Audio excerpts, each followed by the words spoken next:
सदिघाप म गुमान घटे मगर घर चाहिँ प्युठान सेउलीबाङ।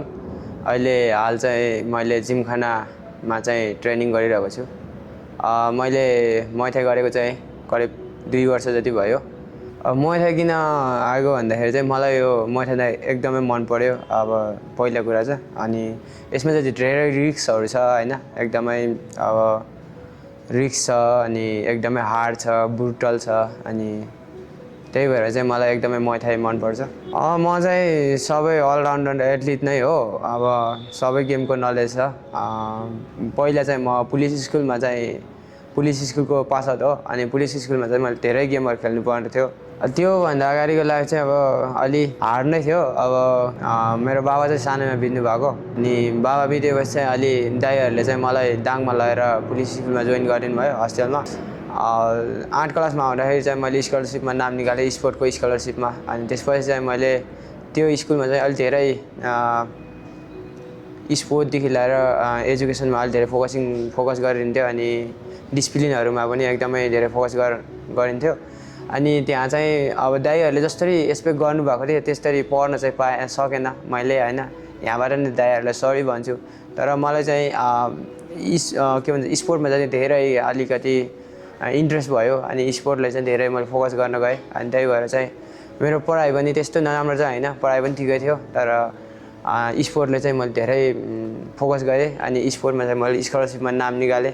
काठमाडौँ आएको चाहिँ मेरो लगभग 1.5 इयर जति भयो। काठमाडौँ आउँदाखेरि चाहिँ अब धेरै अलि दुःखहरू पायो अनि धेरै कामहरू गर्नु पर्थ्यो अनि भारी बोक्ने यताउति हैन। अनि त्यहाँबाट चाहिँ मैले 1-2वटा अपर्च्युनिटीहरू पायो।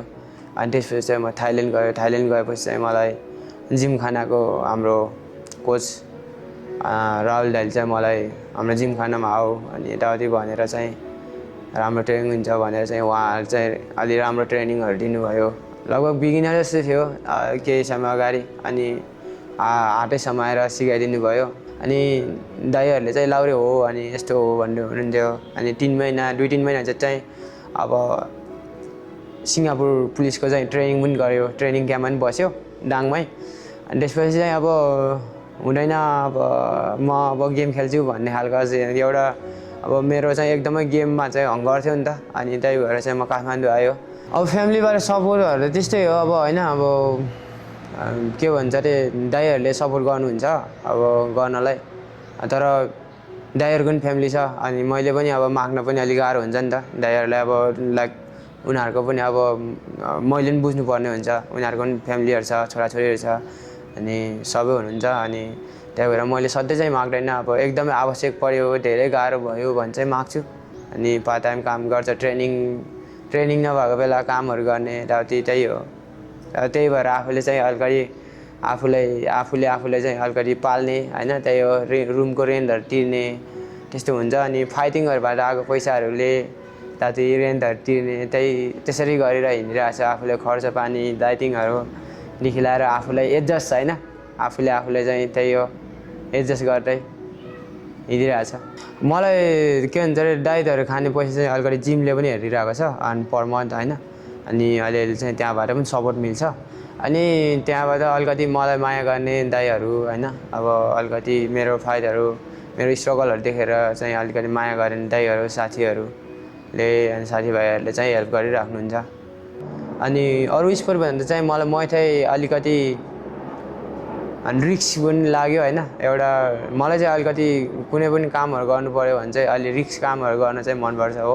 अनि त्यही भएको कारणले गर्दा चाहिँ मैले एउटा मुay थाईमा चाहिँ धेरै रिस्क छ अहिलेको उमा चाहिँ अनि कम्पिटिसनमा हैन, लगभग वर्ल्डमै गनिन्छ। अनि त्यही भएर चाहिँ मैले मुay थाई रोजेँ। अनि मुay थाईमा चाहिँ अलि धेरै नै रिस्क हुन्छ। मेरो फाइट रेकर्ड चाहिँ लगभग 11-2 भनौँ न। फर्स्ट टाइम चाहिँ थाइल्यान्डमा फाइट खेल्दाखेरि चाहिँ मैले त्यो लाइटिङ सिस्टम अनि त्यहाँको क्राउडहरू देखेर चाहिँ कस्तो भएको थियो भन्दाखेरि अब आई फिल नर्भस के। लास्ट टाइम चाहिँ म WBC टाइटलको लागि चाहिँ 4-man टुर्नामेन्ट खेलेको थिएँ। अनि त्यो टुर्नामेन्टमा चाहिँ म एलिस बम्जनसँग, मेरो अपोनेन्ट चाहिँ एलिस बम्जन थियो। अनि त्यो फाइट चाहिँ राम्रो भएको थियो। अब फर्स्ट राउन्डमै नकआउट गऱ्यो, त्यही हो। अब अपोनेन्ट पनि त्यति खास चाहिँ अब हुन्छ नि, अब त्यो अलि स्ट्रङ टाइपको थिएन हैन। अब मभन्दा अलिक कमै थियो होला अनि त्यही भएर त फर्स्ट राउन्डमै भेटेको होला होइन। मेरो next fight WBC final title चाहिँ कर्णसँग छ होइन। अब हेरिरहेको हुन्छु ब्रुटल खेल्छ तर त्यो अलिक स्किलफुल चाहिँ अलि होइन हुन्छ नि त्यस्तो खालको चाहिँ अलिक खासै लाग्दैन। त्यही हो म चाहिँ अलि स्मार्ट लाइक हुन्छ नि अब म समटाइम अब स्ट्रङ तरिकाले खेल्छ म चाहिँ अब यस्तो हो म चाहिँ कहिले पनि अब होइन अब म जस्तो स्टाइलले पनि खेल्न सक्छ क्या फाइट। अब म चाहिँ अर्थर पनि खेल्न सक्छ साउथपोल पनि खेल्न सक्छ हो अनि क्लिन पनि खेल्न सक्छ अनि त्यही अब बक्सिङ पनि अब लाइक बक्सिङ पनि बेटर छ अनि अगाडि बढेर पनि खेल्न सक्छ अनि म चाहिँ सबै कुरा चाहिँ टेक्निकली लाएर खेल्छ क्या। अनि समटाइम अब प्रेसर दिएर खेल्छ समटाइम अब टेक्निकली खेल्छ होइन समटाइम क्लिन्स खेल्छ।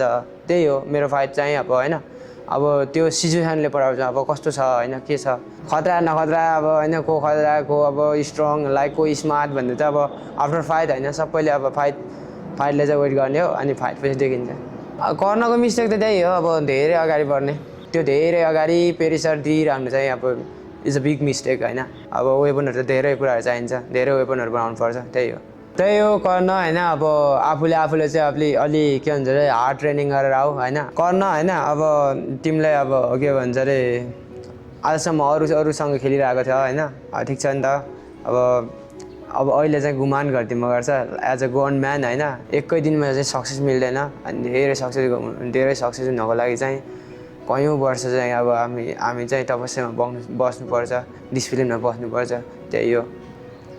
UFS प्रमोसन चाहिँ अब राम्रो प्रमोसन हो होइन अब धेरै पनि हुँदैन अनि UFS प्रमोसन चाहिँ राम्रो छ अनि एकदमै अपर्च्युनिटीहरू हुन्छ लगभग त्यही हो।